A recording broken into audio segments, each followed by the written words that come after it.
ṣeun fẹ́ tiwa. àlékún ìkẹ́ Ẹ̀fà ló fà wá.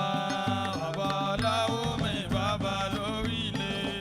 Rúsáyìn tó wà wò ló fẹsẹ̀. Wàrà ìṣeun fẹ́ tiwa. Bismillah, kul huwallah, bismillah al-ilah. أعوذ بالله من الشيطان الرجيم بسم الله الرحمن الرحيم mo kí gbogbo alọ́kùnrin àti lóbìnrin gbogbo àwọn ìlàrí ọlọ́run tí ń bẹ ń bí àti gbogbo àwọn àgbàlagbà aláṣẹ́lẹ̀ dáadáa wípé assalamu alaikum wa rahmatullahi wa barakatuh.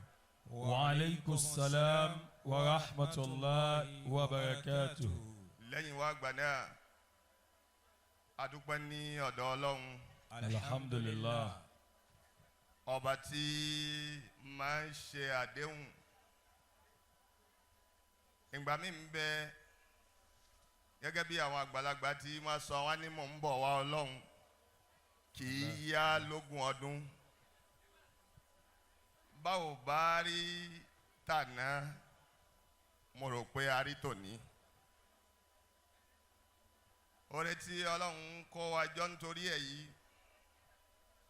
bàbá tí gbogbo wa ṣàdúrà fúnlẹ̀ kan Maulana al-marhum Sheikh Ibrahim Bukhari Radiyallahu anhu. àdéhùn ọlọ́run tàná nìyí tọ́lọ̀ mú ṣẹ tọ́lọ́run ò sì jẹ́ ó dànù látọ̀dọ̀ ya wa àgbà tí ọlọ́run ṣẹ́kù fún wa lónìí. alhamdulillah. ọlọ́run kí ó má bà ọlá náà jẹ́. amiina. ọ̀rọ̀ tí mo fẹ́ sọ kò ní dá lórí nǹkan kan tó tayọ ọpẹ́. kódà ńgbà tí a fẹ́ débi àwọn ọmọ mi ń béèrè lọ́wọ́ mi pé tẹ́ bá débẹ̀ kí lẹ́ fi sọ̀rọ̀ mo ní wàláhì ìdùnnú ló ń gbé mi lọ́bẹ̀ mi ò palẹ̀ mọ́ ọ̀rọ̀ kankan. masha allah. torí wípé tí a bá kú ń bí àwọn àyè tá a ti sọ̀rọ̀ pọ̀ rẹpẹtẹ. àmọ́ ńgbà tọ́rọ̀ tí wàá kàn mí a'udhu billahi minash shaitanir rajim bismillahir rahmanir rahim. أعوذ بالله من الشيطان الرجيم بسم الله الرحمن الرحيم وقالوا أئنك لأنت يوسف قال أنا يوسف وهذا أخي قد من الله علينا إنه من يتقي ويصبر فإن الله لا يضيع أجر المحسنين. قالوا إنك لأنت يوسف قال أنا يوسف وهذا أخي قد من الله علينا إنه من يتقي ويصبر فإن الله لا يضيع أجر المحسنين. àyá yìí nìkan ó ti ṣàlàyé irú oore tí Ọlọ́run ṣe fún àlùfáà wa Sheikh Ahmed قالوا إنك لأنت يوسف. bákan náà ó ṣàlàyé irú èèyàn tí àlùfáà wa Sheikh Ahmed al-Mukhtar jẹ́ ńgbà tó rédè. قال أنا يوسف وهذا أخي. kò sí bẹ́ẹ̀yàn ó ti ga láyé tí ò ní kan ìṣòro yóò kan ṣòro níbi àti bí yóò kan ṣòro lọ́dọ̀ àwọn tí wọ́n jọ ń dàgbà yóò kan ṣòro lọ́dọ̀ àwọn tí wọ́n ń sọ wípé kò ní jẹ́ nǹkan kan. قالوا إنك لأنت يوسف. bọ́lá ń bá padà wá gbé àdéhùn náà dé tọ́lọ́run ti ní téèyàn ó jẹ́ tó padà wá lọ́jọ́ náà dé gbogbo èèyàn tọ́lọ̀ ń bá kẹ́ etí máa kọ́kọ́ rántí ni wípé àwọn tí wọ́n fojú di mí wọ́n á gbà nísìn. قالوا إنك لأنت يوسف. ọmọ ìyá mi tó dá sí mi lánàá ni màá dá sí lónìí. Alfa wa Sheikh Ahmadul Mukhtar. Adama Allahu hayatahu. Bàbá náà ò rí bẹ́ẹ̀. Gaskiya ne. Bá Nabi Yusuf ti ṣe lánàá ni Al-Mukhtar náà ṣe lónìí. قالوا إنك لأنت يوسف.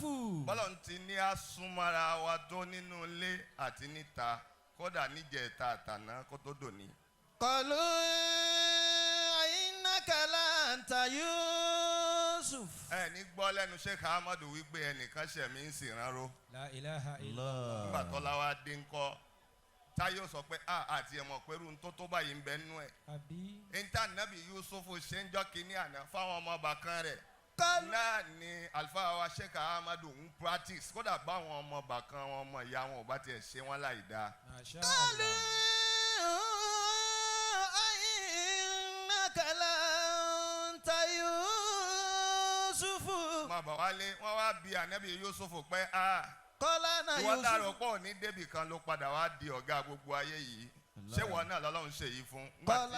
Kọ́lá ana أنا Yusuf يوسف wàhálà وهذا أخي. Yusuf níbẹ̀ ni èmi náà lọ́lọ́run ṣe fún àmọ́ mo dá àwọn ọmọ ìyá mi mọ̀ Masha Allah. mo dá àwọn èèyàn mi tá a jọ ń bọ̀ láti ilẹ̀ mọ̀. Gaskiya. قديم الله علينا. Ọ̀hán ní oore tọ́lọ́run ṣe fún mi yìí ó gbọ́dọ̀ mi ni kì í ṣe tèmi nìkan gbogbo alájọ ní. Allah.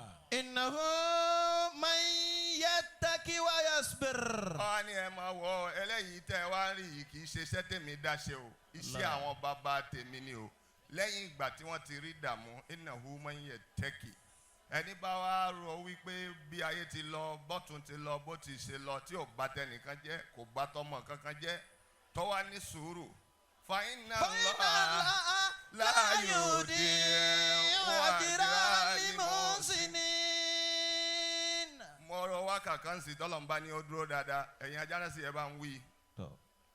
Bàbá wa Sheikh Ibrahim Al-Bukhari أدام الله آيات الشيخ. Rahimahullahu Gbogbo rẹ̀. rahmatan wasi'a. wàláì lánàá ẹnìkan bí mi ńgbà tí mo ń bá sọ̀rọ̀ pé oore yìí pọ̀ ó wá ní ṣé àlùfáà nìkan ló kéwú mo ní kódà bàbá wa tó ṣe kútúbà ńjọ́ jímọ̀ ara ẹ̀sán bàbá yìí ni. Masha ọmọ Allah. kún fáyà kún ó mèèyàn Ó dáyàn mọ̀. àwọn tọ́lọ́run ṣe fún bàbá wa yìí pọ̀ ń túmọ̀ wípé bí bàbá yìí ti ń ṣe lánàá pẹ̀lú ọmọ ọlọ́mọ lọ́lọ́run tà fún wọn padà lónìí pẹ̀lú àwọn ọmọ wọn. Allahu akbar. ẹ wá jẹ́ ń fi wákà yìí ṣe wá sí pé ẹ má jẹ́ káwọ́ ojú ká tó ṣoore. Ká tó ṣoore. Àdéhùn tọ́lá ṣe fún Búráhímà lọ́dọ̀ kìíní àná ti dọ́dọ̀ àwọn ọmọ. ẹ má jẹ́ ká ojú ká tó ṣoore. Àdéhùn tọ́lá ṣe fún Búráhímà lọ́dọ̀ kìíní àná ti dọ́dọ̀ àwọn ọmọ.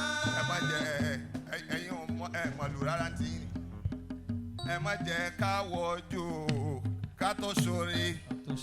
Àdéhùn tọ́lá ṣe fún Búráhímà lọ́jọ́ kìíní àná ti dọ́dọ̀ àwọn ọmọ. ẹ má jẹ́ ká ojú ká tó ṣoore.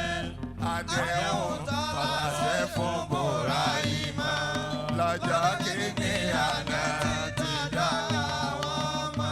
Olúwa tó ní wá àsádìyọ. Olúwa tó ní wá àsádìyọ.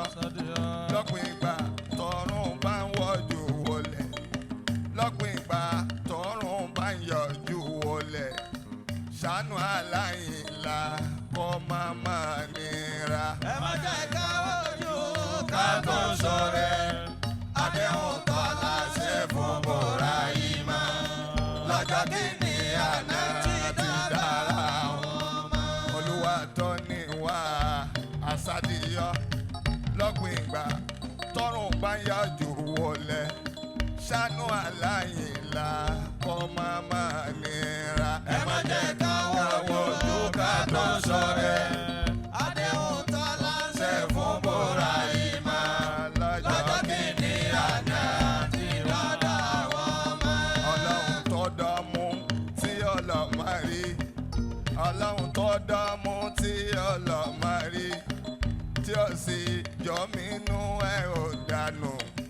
ṣàánú aláìlà kó má má nira. ẹ má jẹ́ ká wojú ká tó ṣọ̀rẹ́.